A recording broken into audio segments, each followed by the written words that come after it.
With What no do you mean proper way, man? It feels like ever since, every interview I've ever seen from you, you've always felt like somebody who knew exactly what you wanted to say and never really, Yeah, I feel you. I'm not really like a talkative dude like that. That's just part of the job. I know I sound crazy to like hear, but it's not really my thing. It's part of the job. So you got to learn how to communicate and like get those moments, especially like learning how to market certain things. Like, certain things it's cool, you stick with, but like a lot of you say a lot of dumb shit, especially when you like been doing this since you was a kid. Like, I'm 32 now, so I'll be seeing like clips from like 10 years ago, and I'll be sick of that shit. You know what I mean? It's like, is it like an old song or is it like? Nah, it's just like, it's one of them things where it's like, you got a lot of art that you put out into the world, but just clip culture, it's like you see a lot of that type of stuff more than you see like the other shit. So it's like, damn, like you could have used that moment to kind of push back towards the stuff that it's more of a business standpoint than anything else. So it's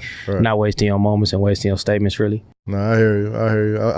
I could almost understand where it's like you don't want people to think you're just the guy who says funny stuff on clips, where you have all this other great art that you create from your shows to the movie, to the music and all that type of stuff. Yeah, and I don't be joking and shit, niggas just be laughing. So it's like, you know what I mean? It ain't even like. Peace. Back with another installment of It's a Process.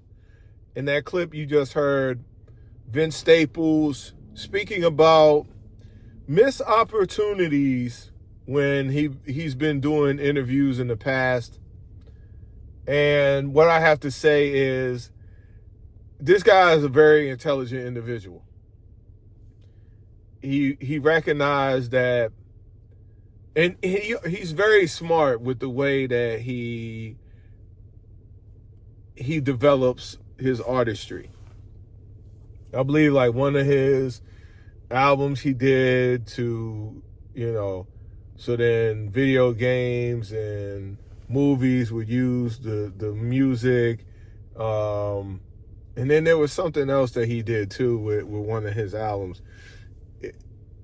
And see, it takes time for you to recognize what you need to do to be successful in the field that you're in. And what he has done is he has recognized that some of the things that he said in interviews, jokingly, or not being joke, just because he said that he was serious here. So him saying things in his seriousness that were taken in humor kind of outshines his reason for doing the interviews, if that makes any sense. He's very tactful in the way that he does things. He doesn't go on the interview unless he has something that he's promoting, and he's now promoting the second season of the Vince Staples show, right? This is a very smart guy, man. I really admire this dude. I appreciate his music. I think that even when his comments are taken in jest, it's still, thought-provoking.